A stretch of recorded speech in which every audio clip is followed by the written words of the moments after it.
இயேசுவுக்கே புகழ். இயேசுவில் பிரியமானவர்களே, இன்று நம் ஆண்டவர் எசாயா 45 அதிகாரம் 2 வசனத்தினூடாக இவ்வாறு நம்மோடு பேசுகின்றார். நான் உனக்கு முன்னே சென்று குன்றுகளை சமப்படுத்துவேன், தவறு செய்து விடுவேனோ என்று எண்ணி தயங்கி நின்று அநேக செயல்களில் நாட்டமில்லாமல் ஏனோ தானோ என வாழ்க்கையில் பயணம் செய்து கொண்டிருக்கும் ஒவ்வொருவரையும் பார்த்து ஆண்டவர் இந்த வார்த்தையை கொடுத்திருக்கிறார்.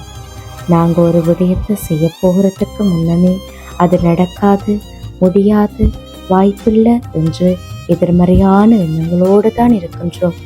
சில காரியங்களை செய்வதற்கே பதட்டத்தோடையும் நம்பிக்கை இல்லாமலும் இருக்கிறோம். அந்த பயத்தோடையும் பதட்டத்தோடையும் இருக்கக்கூடாது.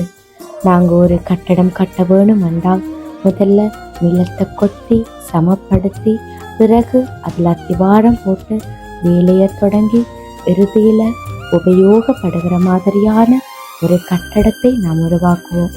அந்த கட்டடம் உறுதியாக நிலையாக இருக்கும்.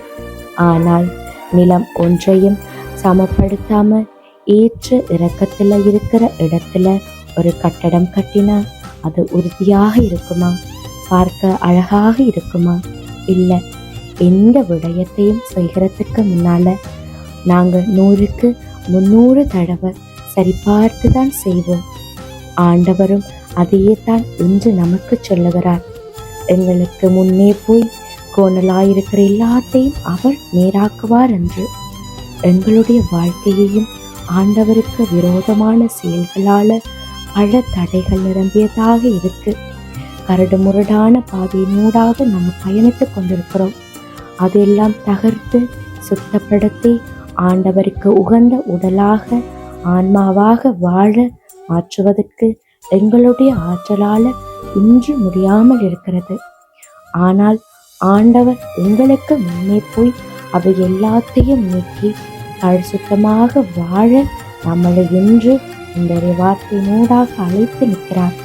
ஆண்டவருடைய வார்த்தையை விசுவசித்து ஏற்றுக்கொள்ளுங்கள். ஆமேன்.